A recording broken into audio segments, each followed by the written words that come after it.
What's up, Knights of X? We have a bunch of news to talk about today regarding the news that CG just dropped yesterday regarding a brand new raid, which I predicted a month or two back regarding Revenge of the Sith, guys. That's so exciting. That it's going to be a really fun raid.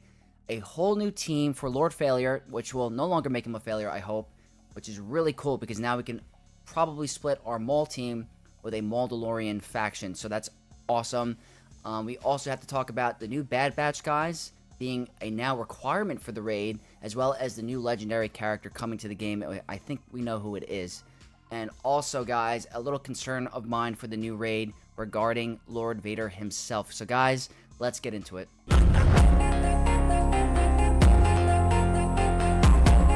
So, guys, yesterday CG released a post regarding the new era coming out, and the main emphasis about it is going to be Revenge of the Sith, which is one of my favorite Star Wars movies of all time. Absolutely love it. I remember seeing it as a kid, and by far my favorite Star Wars movie of all time. So it's a really fun time to be a Star Wars fan. But I want to go over the post that CG released yesterday. I'm not going to go line by line into detail, but I just want to go over the main points about the post, and as well as my concerns, and something I think they should reconsider going forward. So guys, they are releasing pretty much 5 or 6 new characters to the game, and it's going to form a brand new Lord Vader team, which is going to be really exciting because this is how I envisioned Lord Vader when he came to the game, him storming the temple with the clones. This is a great idea. I'm happy that they're actually doing this. And like I mentioned earlier, Maul can now go to a dedicated Mandalorian team. We finally get to utilize his leadership, which is really fun to use. Splitting them up in the beginning is just not ideal because it makes Lord Vader really, really weak. He kind of needs Maul to facilitate his damage and his ramping. But guys, this is so exciting. I will definitely be looking into getting these characters when they get released. But that's great news about this post. They also revealed that the new Jedi Vanguard legendary character is most likely going to be Mace Windu, guys. That is massive. One of my favorite Star Wars characters of all time. So it's good to see him finally get his spotlight in the game as a legendary unit. I really hope he's an attacker, and that the 2 marquees are either a support or tank. That would be the most ideal in my opinion. Mace Windu was able to absolutely destroy Palpatine in the movies. Hard counter for him, so hopefully he has some cool anti-Sith synergy in the game. So guys, that's really exciting about this. But we have to talk about 2 things that I'm a little annoyed with Capital Games, and that is going to be their way they kind of finagle the Bad Batch, saying they're not going to be required for anything specifically or a new raid.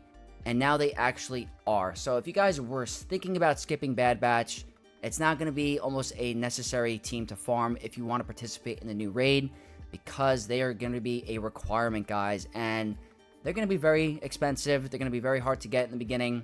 They're not free to play farmable yet. They are a good team, guys, but I was going to make a video saying you could probably skip this faction for the next Jedi Vanguard, but they're no longer a faction that I think you can skip. They're going to be like the new, I don't know if you consider Gungans for the raid, but you're going to have to farm the Bad Batch. You're going to have to gear them up, relic them up, as well as farm this new Jedi Vanguard faction. So I am pretty disappointed that they are now required when they originally stated that they were not. So that is a little bit annoying, guys, but I just want to throw that in there. Another thing is that this is the one thing that I'm very concerned about, and I think it's a really missed opportunity because it's not very lore accurate. While Lord Vader is the ideal leader for the Dark Side Clone Troopers, he himself will not be allowed in this raid. And guys, that right there is actually pretty disappointing because in the movies, Lord Vader is storming the temple, mowing down all the Jedi, and even the younglings, unfortunately. But it just doesn't seem lore accurate to have Tarkin, who is actually getting a rework, which is that's a plus. Tarkin getting a rework is a huge, massive boost because he's a requirement. He's already at Relic 7 for most players. But in terms of lore accuracy and being able to fully utilize Lord Vader in the raid, it's not as exciting, guys, and it's not very lore accurate, like I said. So I really hope that CG kind of reconsiders this and adds him to the raid. He's a very expensive Galactic Legend to get. I don't think many of the player base has him already. He's not one of the go-to Galactic Legends, so they would capitalize on newer players trying to go for him right away. And I think it brings a lot more excitement if you're able to use Lord Vader in this raid. So I really hope that they get some player feedback and reconsider this. I saw a bunch of posts on Reddit as well in my guild chat saying that they wish Lord Vader would be able to participate in this raid. but it's highly unlikely that CG is going to change anything. But I really hope that they do reconsider this, because Lord Vader is a really interesting character, and it would make really a lot of sense for him to be included, guys. But if they don't, Tarkin will be getting a rework to help lead these clones.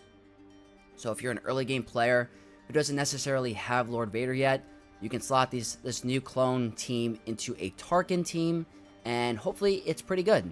But yeah, that is a little bit disappointing, guys, but very cool. Very cool. Here, they're talking about the different eras that it's going to be called Nightfall, and pretty much all based on Revenge of the Sith, guys. And then here, the second era is going to be Crimes Against the Republic, where you get to use Jedi Vanguard, that faction, which is going to be consisting of Jocasta Nu, some of the older Jedi we have in the game, 2 more additional Jedi, who I believe one of them is going to be Saesi Tin, who is in the Jedi throne room with Mace Windu when he's taking on Palpatine, and also Kit Fisto. But I don't think we're going to get a new version. I think he's going to be considered a Jedi Vanguard. So get ready for that, guys. I really hope Mace Windu is an attacker. And guys, also they're talking in the era battles that they're adding a temporary assault battle, so that you can it's kind of like what the assault battles are now, but they're going to be tied to the era, which is pretty interesting. That's kind of exciting. It's a little bit something additional to do.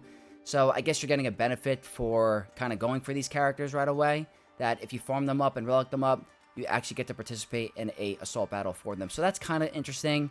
Going to be a little bit whaley in the beginning, because not many players are going to get them, and they're probably working on other projects. But still, kind of cool that we're adding a little bit more content, hopefully getting more rewards. So that is a plus, guys. And here they go over kind of the shipments for the upcoming era, guys. And I don't want to make a whole separate video about it, guys, but these datacrons are going to take up a lot of the episode currency, and it's not going to be really catered towards free-to-play. So if you're not getting that episode pass, guys, it's going to be very difficult to farm Omicrons and the Focus datacrons.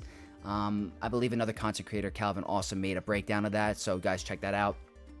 But as far as trying to farm Omicrons and Focus datacrons, very, very challenging if you are free-to-play, guys. But pretty much they break down the structure, and it's going to be tough. It's going to be very tough, guys. But that is pretty much going to wrap up today's video. I just wanted to let you guys know and make you aware of what I feel about the raid. I'm really excited about it. I can't wait for Lord Vader to get a new faction. I just really think that they should reconsider making him a available and playable unit for the raid. So guys, let me know what you think. Are you excited about the raid? Do you like the news about Tarkin? Do you wish Lord Vader was also a playable unit? Let me know in the comment section down below, and I can't wait to hear your feedback, guys. So if you did enjoy this type of video, don't forget to leave a like, and if you're not already, subscribe to the channel to become an Advex, and I'll see you guys in the next video. May the Force be with you all.